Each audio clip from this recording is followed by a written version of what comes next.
One of the questions we get asked the very most is, do you have a therapist you can recommend for me? And while we wish that we knew of therapists in every single place, in every single part of the country, we don't. So what do we tell them instead, Mel? We say check out BetterHelp because it's online, it's at a reasonable price, and you can be matched with a therapist within 24 hours. I've also used them, and they have been great. And if you don't like your therapist, guess what?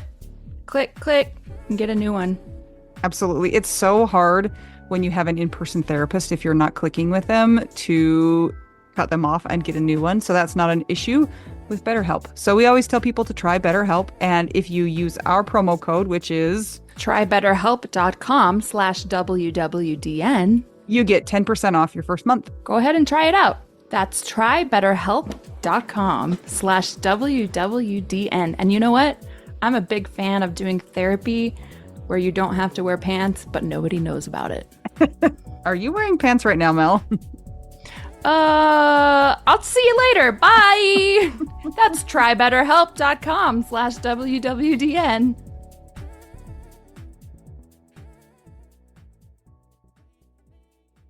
This is a really exciting day because we have been wondering about this person and if we can pronounce her name the way we want to, because if so, she's got the best last name of all time. So officially, can we call you Katie Goetz? Are you the goat? Is it Goetz or Getz? Getz. It's Getz, isn't or it? Or something else?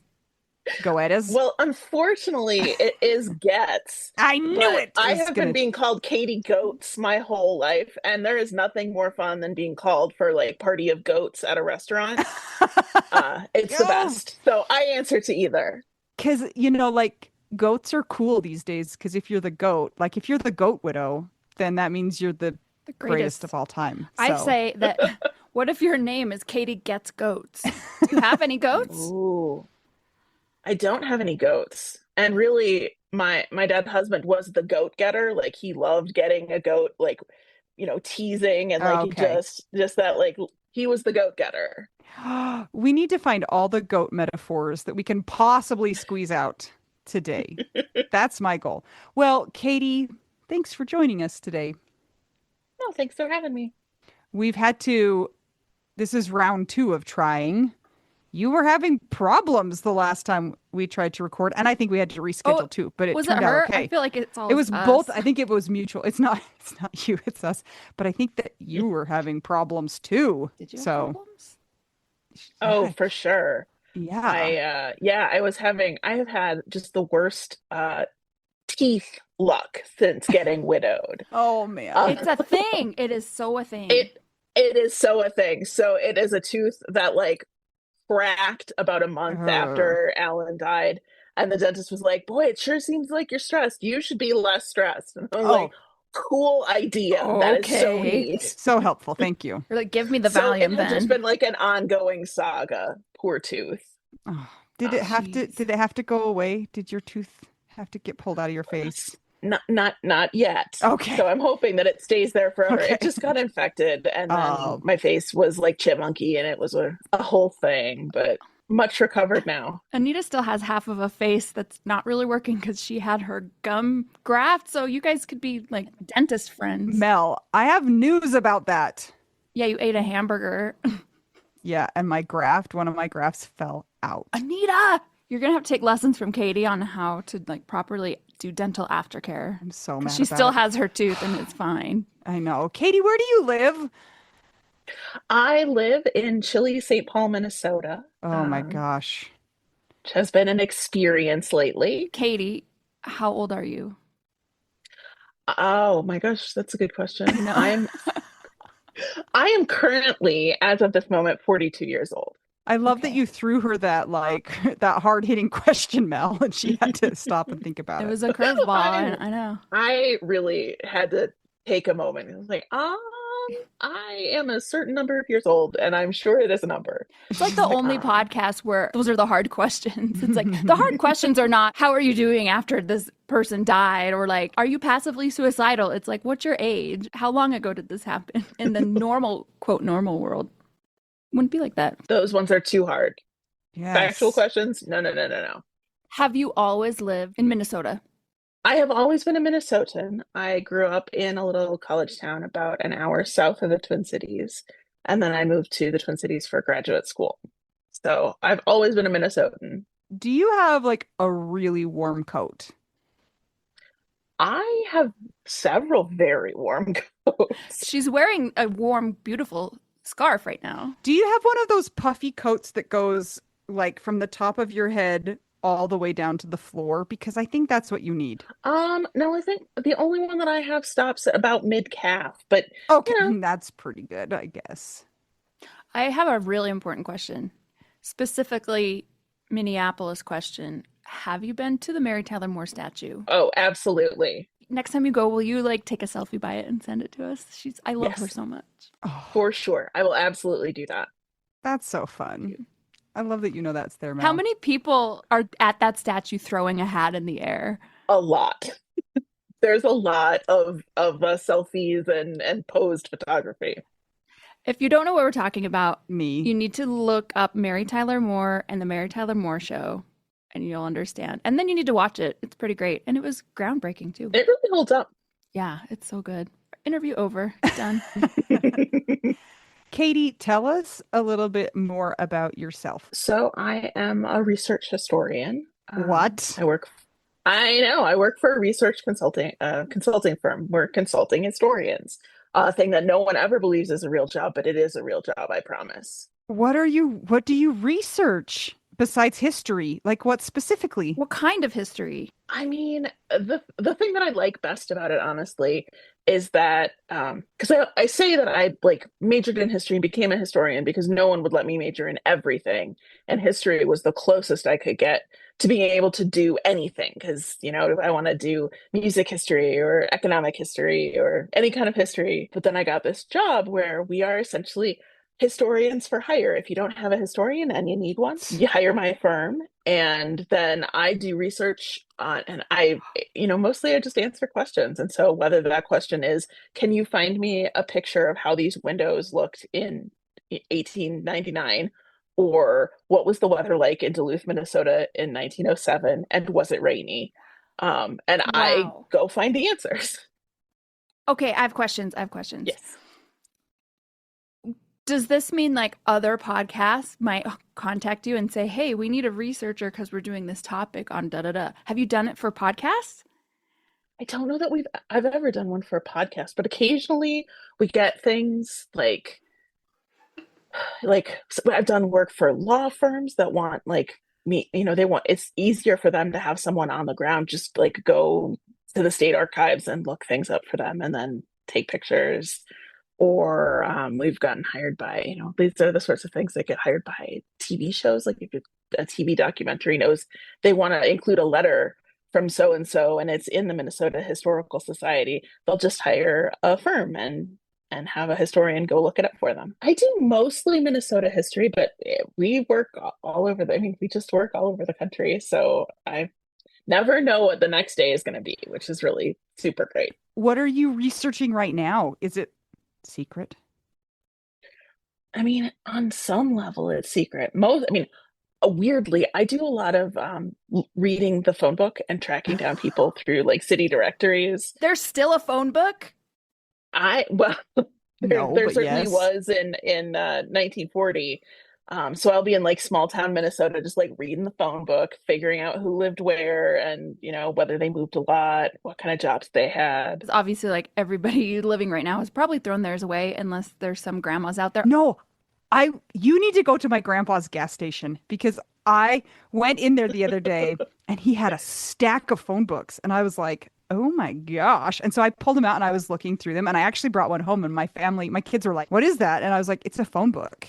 And they're like, "What?" And I said, "You used to be able to just look up a person's name and find their phone number." And it's such a weird concept. And this one was the one that's full of like coupons in the back. And they're like, "Can we Yes. use this coupon?" I'm like, "That expired in 2004 and that business 1983. probably doesn't exist anymore." Anyway, Is that kind of thing in the state archives? Is that where you find them?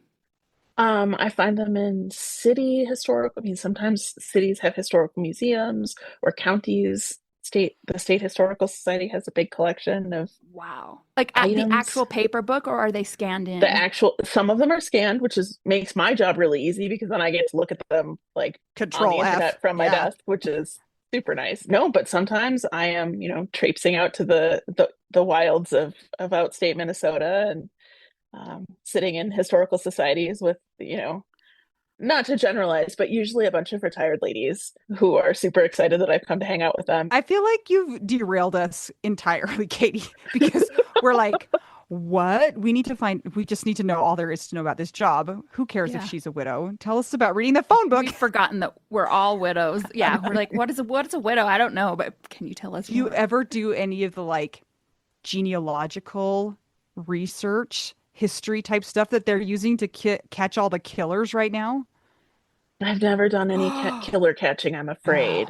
darn No, it. we tend not to be the genealogical focus. Who knows what I'll one day discover? But um, it's been really fun. I work with a bunch of architectural historians who do a lot of very building focused stuff, and I think of myself as helping buildings find their stories again, I love connecting this. buildings Oh with my the gosh. the people who lived in them and worked in them, and That's so making sure cool. that their stories get written Hey, I down. guess this is a version of that, but for you and your widowhood story and your Katie Goetz gets Gets story. goats. Katie gets goats. Yes. Um, Side note, my grandpa who's 96, his gas station, it sits between City Hall and a city park, and as soon as he dies, they're gonna just like burn it to the ground. And I want to get it. I've been like wanting to put it on the historical register so they can't tear it down, but it's like it's like a process, and I don't know if I can actually do it. But anyway, that's my goal in my Maybe life. Katie can research it if we Tell me pay how to her do it. how to do it. Anyway, okay. That's neither here nor there. Okay, so you grew up in Minnesota. What kinds of things did you like to do growing up? Did you read? Did you do sports? Did you do no sports? I did no sports. I'm deeply well, can't say that for sure. Books? I did a lot of books. I was a perennial library volunteer. They could just not keep me away. I spent a lot of time at the library. I did plays, and that was really, really fun. And I was in a Love town it. with a bunch of college professors' kids, so there was plenty of people to be giant nerds with me, and Oh. that was also excellent. When did you meet your person and who was your person? My person, I met Alan, who was my person, in let's say 2015. So I was coming out of a disastrous marriage to a real jerk. The less said about him, the better. And I was dating online and just like meeting people. And I met a dude, electro dating, as my father chooses to call it. I like that name. So I met Alan electro dating, and we went out, and everything about him made me think, oh my gosh, this guy is way too cool. He seems really nice, but he's like way too cool for me. He's like Out of works my in league. advertising. Yeah. He was all fancy, and I was just like, oh man, like no, like this has just been a misunderstanding. I'm so sorry. But you seem really nice. And so I was really surprised when after our date, he wrote me a message and said, like, hey, it'd be fun to get dinner sometime. And in my delusional wisdom, I believed that this was because I was just really fun and he thought I was a good pal and we were going to be friends and that was going to be super cool because, like I like friends. And so I was accidentally dating Alan for several months before I was aware that I was dating Alan because, like we're both relatively shy people and like we were just going out, having dinner, meeting up for, a beer. This was all going super fine. And I really liked him. And then one day I asked him if he had any exciting plans for the week. And he said, well, I am taking a very pretty lady out to dinner. And I said, in my brain, I was like, oh no, is he dating someone? Who? Who is he dating? And then I was like, oh, it's you. It's you he's dating. He's dating. Did you tell him that you were confused? Did like you ever? Yes, I did admit this later, and he was like, I don't know how I could have made it clear that I was really into you. Wait, but did you ever hold hands? That's usually the signal. See, that's what's confusing. we hadn't held hands, and admittedly we met like right around Thanksgiving, and so it was kind of a busy time, lots of stuff going on, and so we've just been sort of snatching dates here and there, and we hadn't like seen each other consistently. And apparently he was just following my lead because I was like, oh, like, hey buddy, nice to see you. Like I think we'd hugged, but it just hadn't occurred to me. High fives. There were fist bumps. Sure. Yeah, this is fantastic. So we started dating earlier than I thought we did. You just needed to be oriented to the fact that he actually liked Yes, you. I needed to like catch up. So he worked in advertising, and that's like is that for cool people? Well, I thought it was for cool people, and he seemed like a cool person. And every time I said that to one of his friends or family, they would just laugh uproariously, which Okay. so So he was he not was cool. he was he was not cool. He was deeply nerdy. Were you thinking like Mad Men or like Darren from Bewitched? And then I found out that he worked in digital advertising, and so he was like really the like technical computer nerd, like, and I was like, oh, okay, I get it. This all makes a lot more sense now. What was his dating history like? Was he single? Was he divorced? Was like what had come before you for him? He had dated people. He had recently moved to the Twin Cities. He grew up in Kenosha, and so he and had been working in Madison for a long time, and then he decided to move up to the Twin Cities. So he's relatively new to the area, and he had also just been like on the apps and dating people The and electro dating. Yes. the electro dating. Exactly. I kind of love your story. It's So it's far, sweet. Oh yeah, you're right, Mel. Way to ruin it for me. how long had you dated before you figured out you were dating? About 2 months. Okay. That's great. And then you figured it out, and then Hmm. everyone's on the same page. Yes. So that was probably by 2016, right? Because you first started Yes. met in November. Okay. What happened in 2016 with you guys? In 2016, we started like actually dating. I was on the same page with him. And it was just so comfortable. It was really easy. I hadn't expected dating someone to be so straightforward. But it was just like he knew what I wanted before I knew what I wanted. He was in a lot of ways the same as me. But there were some ways that we were just totally opposite. I am like a scatter, fly by the seat of her pants, a big picture lady, and he was all details, all like very focused, on track. He had a list in his phone of anything I ever mentioned, so that like if he wanted to get me a present or he wanted to follow up with something. So after he died, I found that there was like still this list in his phone, even though we'd been together for years and years and years, that he had like kept this Katie list. That's such a good skill. Like that's so smart. I was so impressed. Yeah, we were like polar opposites in some areas, and then just like I really felt like you hear people say that like, oh, there's a lid for every pot. Alan was the lid, and I was just so happy. It was so easy to date him. Did you guys end up getting married? We did end up getting married. We moved in together in 2018, and got married in full pandemic mode in Oh, September of 2020. okay. Um, Masked and all in our backyard with a Oh, couple of witnesses and pal of mine who's a minister, and we got married in the middle of the pandemic wildness and bought a house 2 days later. oh, Uh, perfect. I know. Woo. I think that's like So so appropriate for a historian to get married like during COVID because then in your memoir you can write about the pandemic of 2020 and you're getting married. It's appropriate to go in the history books. yeah, it's very strange. We like having our wedding pictures all have masks on. Oh, Um, yeah. Which also, funnily enough, I keep bringing this guy up, but my grandpa, who's 96, during COVID, I was like, Grandpa, have you ever, like, isn't this so weird? And he was like, No. And I was like, It's not. And he was like, No, when I was a little kid, if they thought you had smallpox, they would just come put an X on your door and you weren't allowed to leave. Like they didn't have to prove you had it. They just had to suspect you had it and like you couldn't leave. So he was like, I don't know why people are so worried about masks. Like when I was a little kid. Like so anyway, it was very interesting to get his perspective because he's like, yeah, it's kind of weird, but no, it's not that weird. So anyway, this is the Grandpa Randall podcast today. I love it. Yes. Okay, so you get married, you have bliss for how long until that bliss?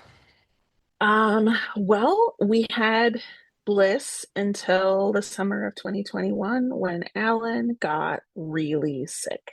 And I think I told you guys a little bit about this, but to tell the whole story, you got to rewind a little bit to when we moved in together, because along with having a super acerbic wit and the most caring heart imaginable, Alan also had a super secret drinking problem.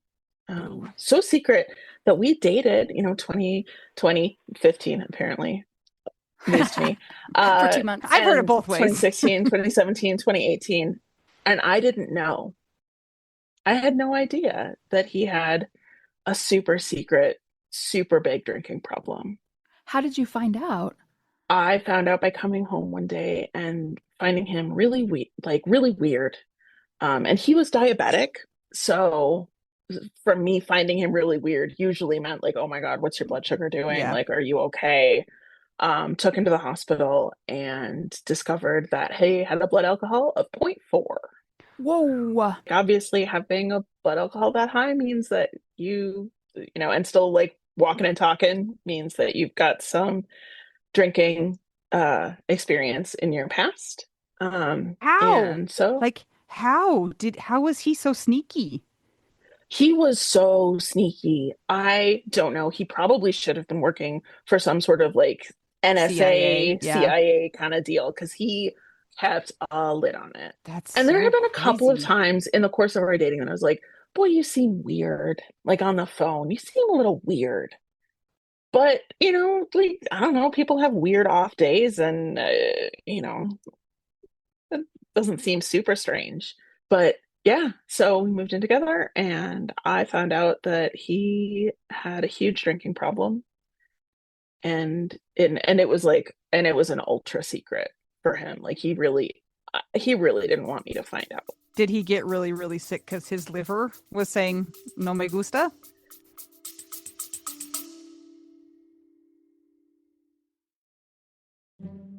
Hey guys, just checking in and want to say if you are enjoying this podcast, And you want to see it keep going, maybe it's helped you through your widowhood journey and you think that it might help others on their widowhood journey, you can support that cause by joining our Patreon. some of the things that you get as a Patreon beneficiary are ad-free episodes, so you don't have to hear ads like this. You also get exclusive content, and at a certain level, you might also get an exclusive t-shirt. You can only get that place. That is true. It's pretty cool. There are 4 different tiers available, so check it out. It's patreon.com/WWDN. And as an extra bonus, very often you get your names read by one of my kids, and they will do a terrible job with the pronunciation. And that's like a bonus, I think. I think it's kind of the best. I would much rather hear somebody butcher my name than say it correctly. A child butcher it than an adult do it correctly. Yep. So go to patreon.com/WWDN to keep our podcast going and support the widowed cause. Yes! Thanks, guys! Back to our regularly scheduled program.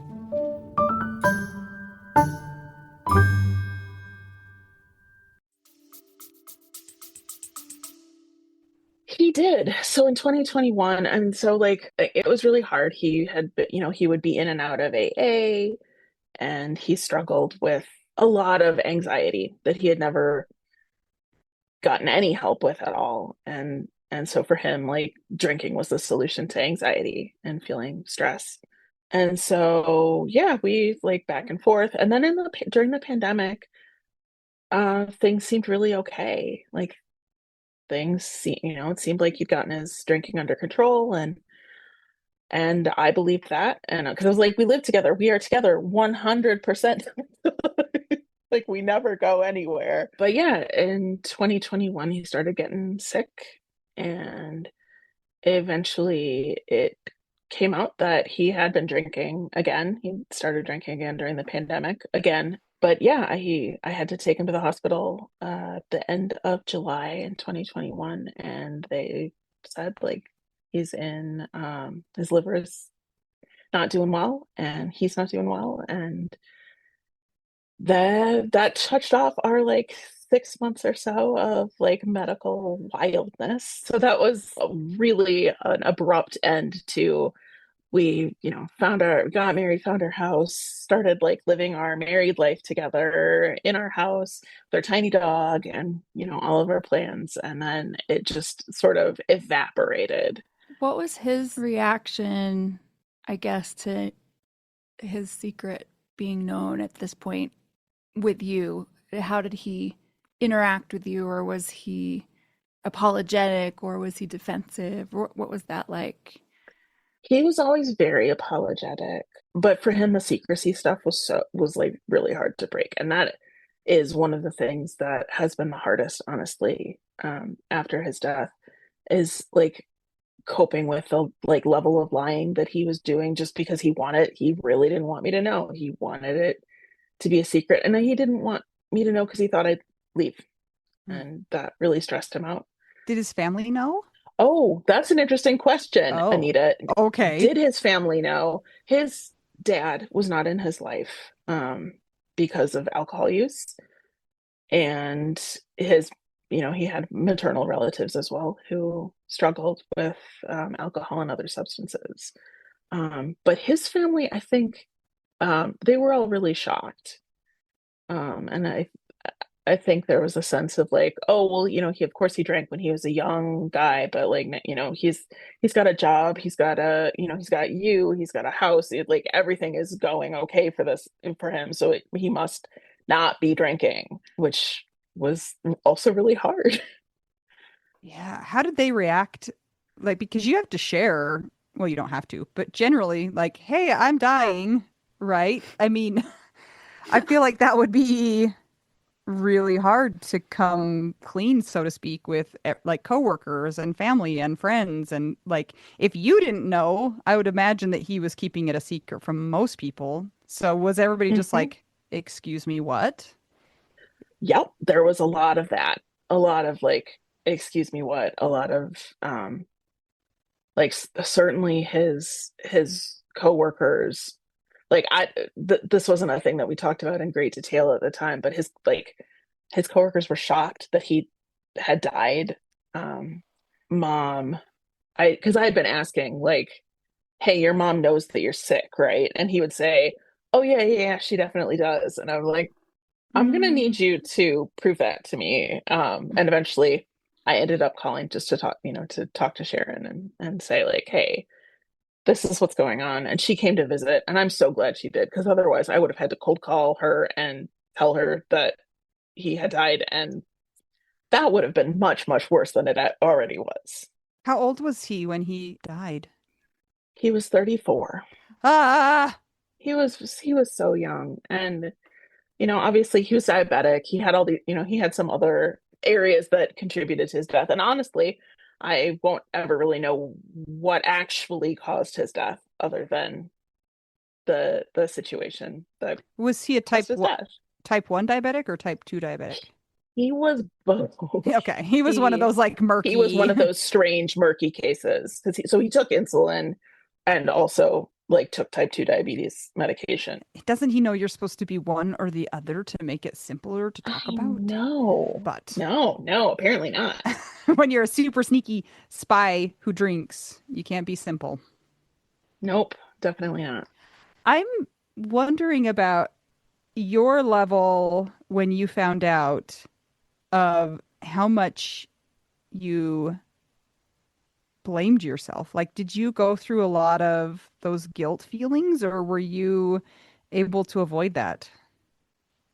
When I found out that he was a super secret drinker, Yeah. Did you go like, how did I not know?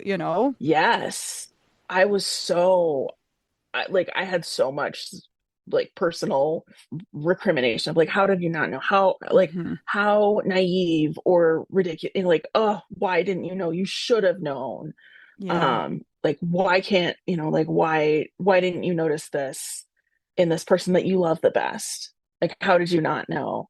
I feel like it would have made me feel like I'd be like, can I even trust myself? Like Hmm. you just feel this. But Katie, you also didn't know you were dating him. So I feel like you have a This pattern. is true. Yeah, yeah, a pattern is emerging here. Although one is like here and one is, definite Yeah. different scales. But yeah, that would be. Have you worked through that? Is that something that you still struggle with, or you've come to terms with it? I had a lot of therapy about it. And yeah, I think I still occasionally struggle, but mostly I have come to terms with the fact that was like he was so good at hiding it because he loved me a lot. Hmm. Um, when I first knew, I was I had wanted him to tell people, his family, his doctors, like everyone. That was what I wanted. And I don't think he did. I have also had to come to terms with knowing that like there are a lot of things that he took with him and I will never know the answer. Um, but he often would talk about like how when I asked like, oh, how did your mother respond, he would say things like, oh, she's surprised that you're staying with me. And so he carried so much of that, like so much unworthiness and distress about who he was and how he was, and he was just desperate for me to be shielded from it. And I can see that for what it was. It was awful when it was happening, but I understand why he felt like he had to hide. Yeah, that's super complicated. Did he ever seek help? Because I know, part of the reason AA has the anonymous part in it is, there's a lot of shame with it. But also at the same time, you have to admit it to yourself. Mhm. Did he even consider that ever? Or was he just like, I'm locking this inside me, this is where it stops? He did do AA to mixed success, I think. I think some of it was a difficult fit for him because so much of the AA mission is set up to make you recognize your need for help from outside yourself. And Alan already felt so like bad about him that often I think that some of the AA messaging he got just made him feel even Worse. worse. Hmm. But one of the things that I'm like in the list of the bummers, and there are so many bummers, um, in the months before he died, he got into an intensive treatment program here in the cities, and he was working with a group of other um, men who were alcoholics, and he was doing. It was changing. Like I could see him changing in front of my eyes. He was really sick, but he was also like really getting more comfortable talking about his feelings. We're comfortable talking about stresses and anxieties and naming those things. And I am so mad that he didn't get to like live that life Yeah. after he did that. Because I think it was really making a huge change for him. And Ugh. I'm so sad he doesn't get to do that. I once had a patient who had been an alcoholic and had recovered, but he told me some of the things that he did to hide it from his wife. And I mean, like, the creativity is next level. Like, he told me that he used to throw his bottles of alcohol on the roof because they would roll down into the rain gutter. And so then he could wait until she was gone and then go get all the empty bottles and like take them to the dump, right? So she wouldn't find bottles in the garbage cans. Like extremely innovative thinking to keep that from somebody. And I think he was quite successful at keeping it from her as well. And I'm just like, I would never, ever think about doing that. But he told me many ways Mhm. to be sneaky. And I just like jaw on the floor. what? So yeah, yeah.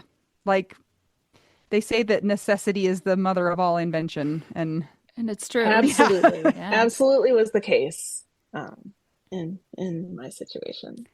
So I'm wondering about how open you were with number one, the people closest to you after he died, and number two, the people who were maybe kind of one ring out from that, and then the general public. Like, how do you talk about that with people?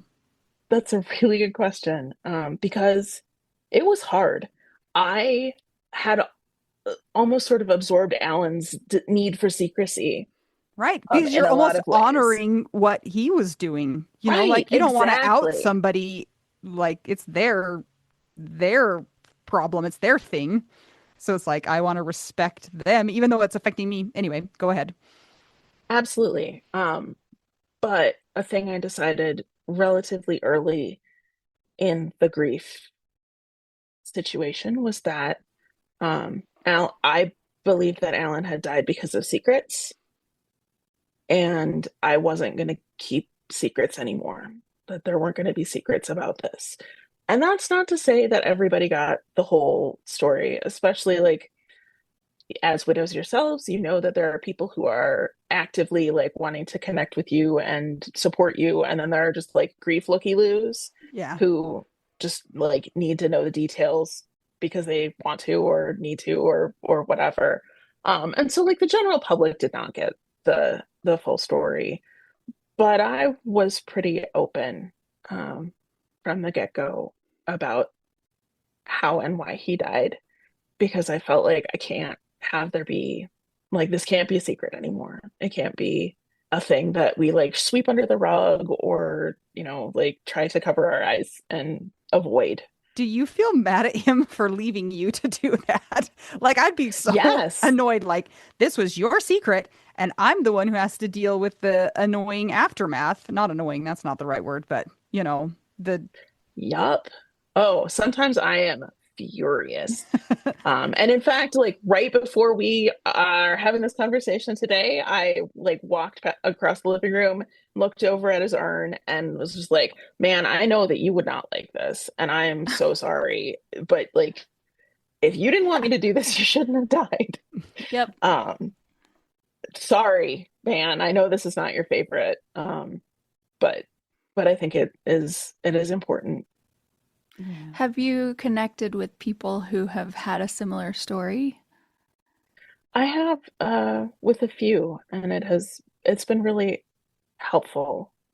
And it was one of the things that made me really want to talk with you guys too, because it was so helpful. I have, you know, listened to so many fellow widows who got to be widows in ways that are difficult to talk about, for the even within the widow community. And it's so important to like be able to recognize the both and of it all. Like I loved Alan and he was a wonderful and caring husband. And also he had this huge drinking problem and it was devastating and really hard to cope with. And those two things can and are true for so many people. And I want to make sure that is, something that the broader public knows, that like you know, you can have a loving, happy marriage with someone who's in active addiction, and it can still be really hard. Yeah. And I feel like a lot of times we want to categorize things, and we've had lots of guests who are in one category or the other. They either have a happy marriage with no troubles whatsoever.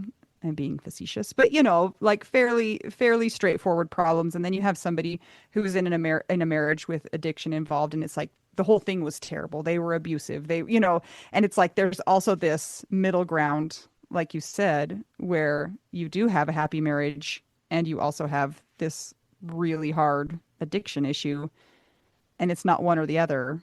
And it's like the type 1, type 2 diabetes. Like, come on, can we make it simple? No, we cannot. nope, no simplicity here.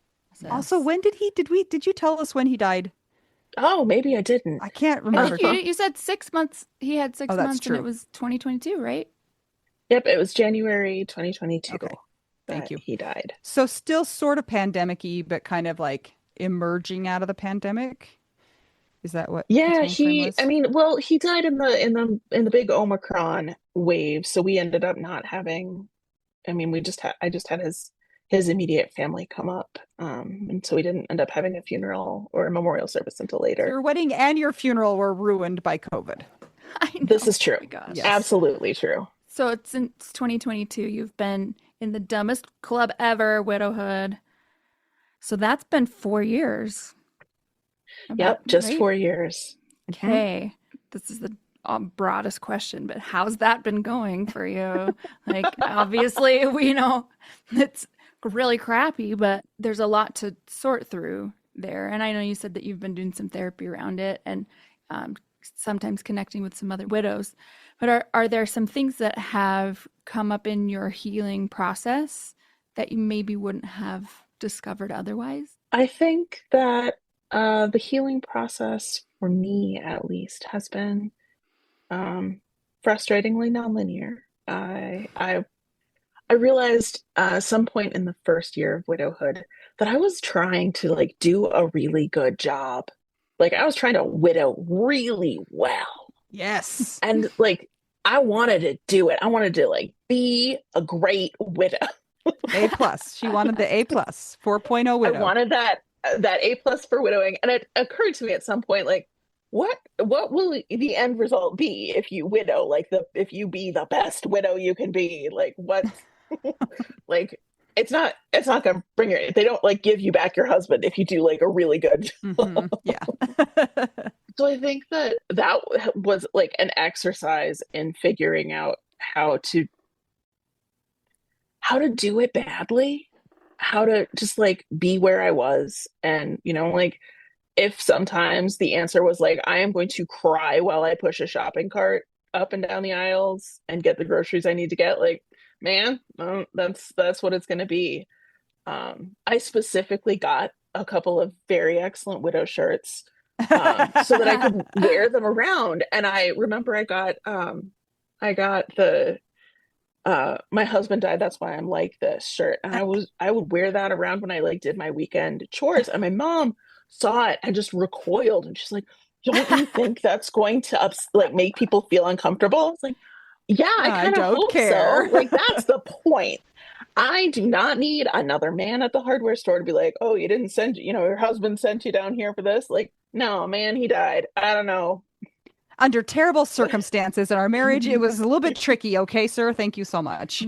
Well, that's the whole thing too. It's like a lot of people don't know about anything widow because we don't talk about it because there's shame, or it's like you don't that maybe the person's personality doesn't want to, is not like that, doesn't want to talk. So it's like, yeah, I hope people feel uncomfortable because life is full of uncomfort and people in lots of hidden situations. So Right.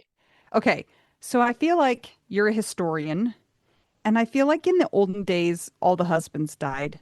So, like, all of them. I do. I feel like, is that true? How do you feel like people dealt with everybody dying back in the olden days as a historian?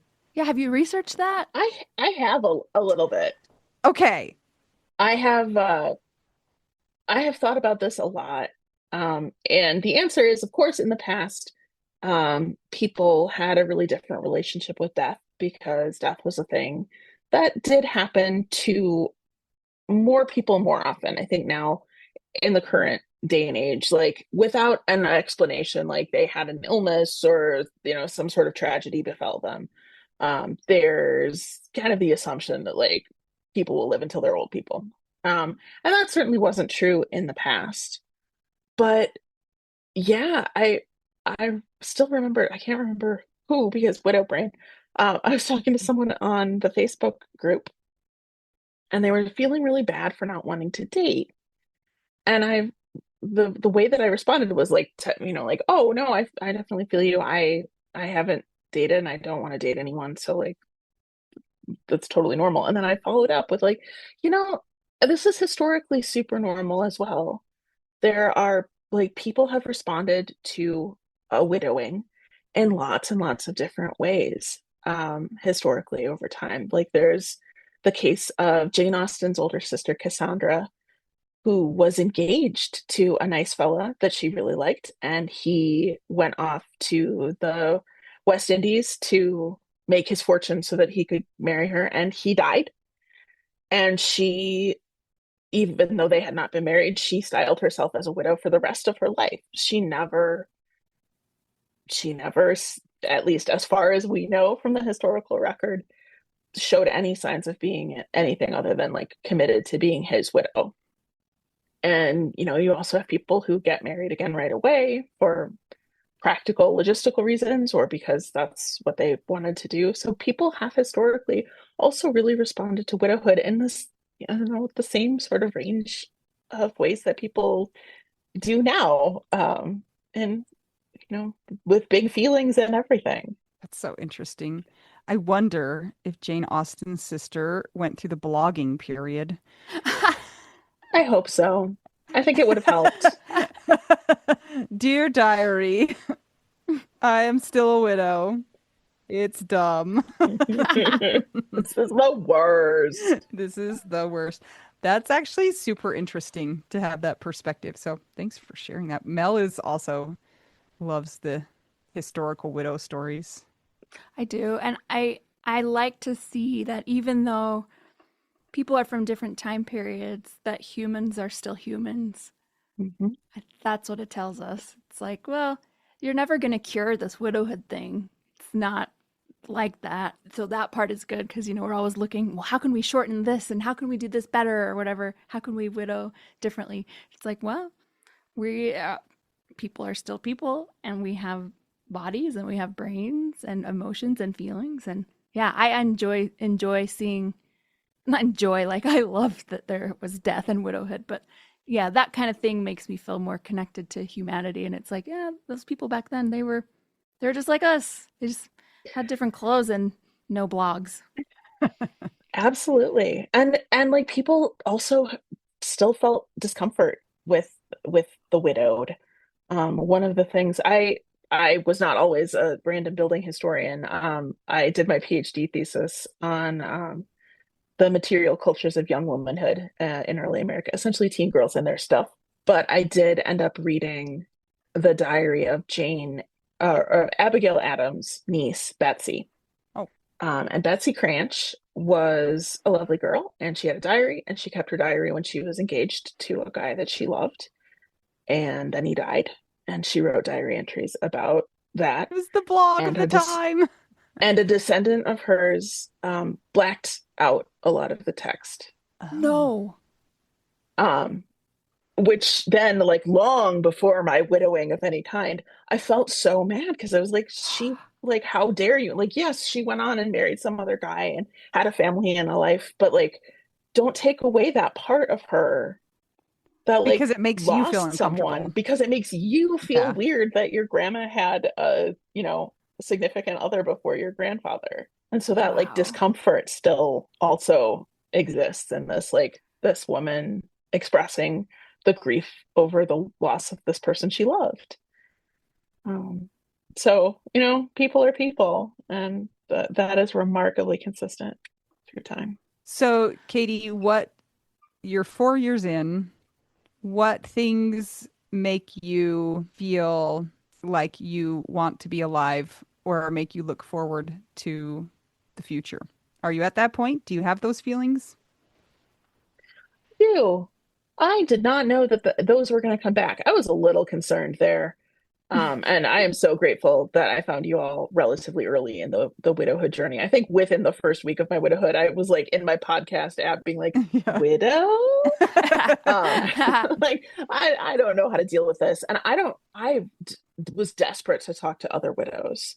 That was just like I was like, I am in the middle of this wild situation and I am surrounded by people who love me, but none of them understand this like weird thing that has happened to me. And so like being in a place where I could hang with other widows and say things like, I just don't really want to live and have it not be like, oh my gosh, like Yeah. call for help. It's like, no. I'm fine. I just don't really see the point. Um, but I think I'm I'm past that mostly, which is nice. I remember asking my hairdresser is a widow, blessedly. I remember I sent before I had my first appointment with her, I sent her the strangest email. It was like, "Hey, I just need you to know that I'm a widow because you're going to ask like, so married, kids." And I do not like doing that to people's faces. It's kind of like when you're in a horror movie and the person, the character has something scary come up behind them and they're like, "Don't turn around." And then they turn around and there's a lot of screaming. And I'm the one who's like, "No, no, don't panic." But Eyes on me, eyes on me. it's okay. It's okay. It's okay. I'm a widow though, so just bring it down. And the like just the kindness of the universe or something delivered me a hairdresser who was also a widow.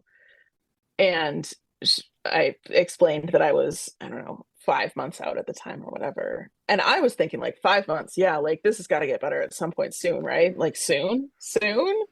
And she said, "Oh man, you are really in the thick of it." And the only thing that popped into my head was like, when is the thin of it? When will the thin of it be happening? And I've not yet reached the thin of it. But there are some things that I found really helpful. I cannot speak highly enough for EMDR. That was really life-saving because though Alan was sick, he ended up dying surprise style at home, and so I found him on our basement floor, and that was deeply traumatizing. And I had terrible PTSD, and EMDR was so monumentally helpful in helping me like be able to actually reconnect with the memories of that instead of just being able to recount it like I watched a movie. So I really, if somebody's thinking about it and they think it might be helpful, I have found the EMDR practitioners to be really gentle, very listening people who are ready to like take whatever you bring them, and help you find your way through it, which is lovely. I already had a therapist when Alan died, so that was really helpful for me. I also think doing things that I think of, I call it being the Alan I wish to see in the world. So if there are things that I'm like, you know what Alan would really like right now, or you know what Alan would do right now, whether it's like I've had a terrible day, and if Alan were here, he would order me delivery soup. And be like, you know what, be the Alan you wish to see in the world, delivery soup. To like buying people's lunch, like just being like, here is the $50 bill, please pay for everyone that you can pay for until this money is gone. What kind of soup? We have a really good Vietnamese restaurant nearby, and Oh, it's pho, and fuck. it's Mhm. so good. And that was what, I would come downstairs from a long day of pandemic work looking very bedraggled and sad, and Alan would be like, "I think you need a sad soup." And I'm like, I need a Oh. sad soup. Sad soup. Um, Oh. Yes, so it just sounds like channeling Alan just means like being a nice human on the planet, which makes you feel sad for him that like he was such a good human on the planet and also he was dealing with internal things that were so hard and the alcohol yeah, was the escape to those hard things. Like that's hard. yeah, I feel so sad that he never, like, I don't feel like he ever got to really understand how much people loved him and how Yeah. great he was. And he carried Mm. that alone. Like he was so internal about it that he never let anybody shoulder the burden with him. And so it's also a hard thing. Yeah, so I like to see how I can put Alan out into the world because the world needs its Alan. Katie, thank you so much for sharing your story with us and kind of helping us, like you said, to see the end or with, but through what are the other ones? Around. Oh, There's too over, many words, under. Anita. Yes, between, through, Betwixt. betwixt. Oh, I Yeah, like betwixt. that sounds Hmm. very historical to me. Yes, Hmm. thank you for sharing with us and just being here to let other people feel seen in that experience. It means a lot. And Katie, you're in the Widow Wives Club, eh? Oh, yes. So if any of you are considering joining, but you may feel like there are not people that understand your situation and you resonate with Katie's story, she's in there. So come and join. Absolutely. I'm here. Love and hate to see that you're Yes, anytime there's a new person joining our club, I think like, oh my gosh, I am so sorry that you're here, and I'm so glad you're here. there. Mm-hmm. Yeah. And those two things also in the theme of both of those things are true. Yes. So don't worry that your death is too stigmatized or there's not space for you. There's space for you. Yeah. Yeah. And I feel like the Widow Wives Club does a pretty good job of just letting people be wherever they are in their grief, and with whatever their grief contains. There's, lots and lots of different experiences. So it's a good place to be. We have an important question. We asked you about your favorite soup, but Mel. My question is your favorite cheese Goetz cheese? Oh, you too. Since my earliest days of listening to the podcast, I knew that if ever I was a guest, this was going to be a problem. I am severely allergic to milk and all milk products. Okay. No, that is okay. And we mourn goat, for you. Goat cheese? Even goat cheese. My own namesakes have betrayed me. I am told that camel milk is the least allergenic mammal milk, but I have not gone in for that. However, I will tell you that if you're in the market for a very nice vegan cheese, Rebel cheese in Austin are delicious. Amazing. It is glorious. The best. And I went in there with my friends. I think I told this on the podcast once. And they're like, we're going here. I'm like, what is it? Vegan cheese? I was like, absolutely not. It was like, honestly, good. Better than regular cheese, I have to say. It was so good. And it was the one in Austin. It's delicious. So. Are you allergic to all dairy, or just like, it's not, because some people are lactose intolerant, but are you like dairy allergic? Oh no, I am dairy allergic, will die if dairy. Okay. So. We will keep that in mind if ever we meet at the statue of the Mary Tyler Moore show.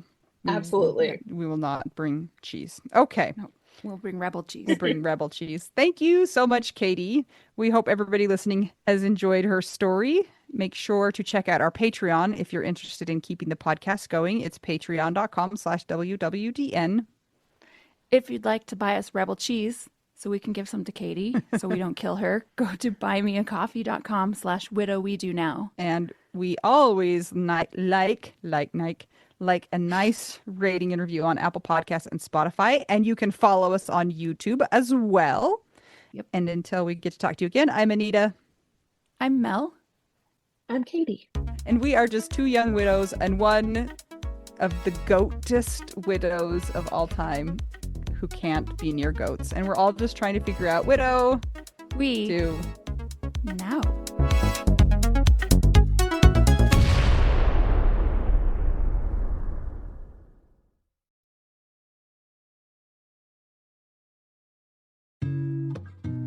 Mel, can you please tell me how you feel about therapy? I am so grateful for therapy. I do therapy every single week. Do you think it's a great tool in the widow's toolbox? I sure do. I think it's a great tool in anybody's toolbox. And I am so glad that I have stuck with it, because as time goes on, there are more things that I am able to learn about myself. That goes for anything from healing from the death of my husband, to childhood things, to trying to get outside and be social, or trying to address my own certain personality. So yeah, it's really been helpful for me. We have so many people in the Widow Wives Club who have started using BetterHelp and have amazing reviews. It takes away so many of the barriers to getting great therapy. I know one of the things that's hard for people, and we get this question a lot, it's I need a therapist that does XYZ. Who is a therapist that is going to be widow friendly? And I know that is so hard to find. When I did therapy that was not on this online platform, it was hard. And it's kind of trial and error, kind of like a new medication, honestly, like a new antidepressant. And the way that BetterHelp is set up is it's easy to find somebody that has your specific needs as part of their expertise. And you know what? If you get into a couple sessions with that person and it's not a good fit, it's so easy to change. You can ask some of our friends in the Widow Wives Club.